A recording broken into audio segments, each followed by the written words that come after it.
Recientemente mi hermana hizo una adquisición maravillosa al comprarme esta lavadora automática, una Roomba.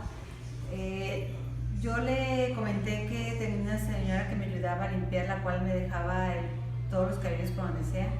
Y yo tenía que llegar de todas maneras de mi trabajo a limpiar, barrer, recoger sobre todo el cabello. Gracias a esta Roomba, yo tengo más tiempo libre de llegar de mi trabajo, ya que encuentro limpio, como para no observar, tengo una casa de 2 pisos, ella sola, yo la dejo aquí en la planta alta, ella no se cae, sola detecta que hay un escalón, me recoge absolutamente todos los cabellos que hay. Vivimos 4 mujeres en esta casa habitación. Ella me recoge absolutamente todo, llego, yo no tengo que andar agachándome, recogiéndolos.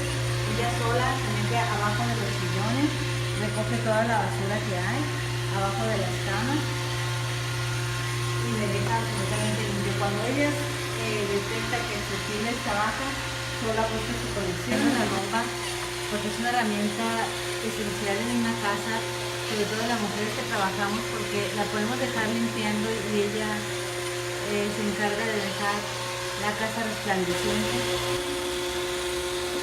Ella sola llega.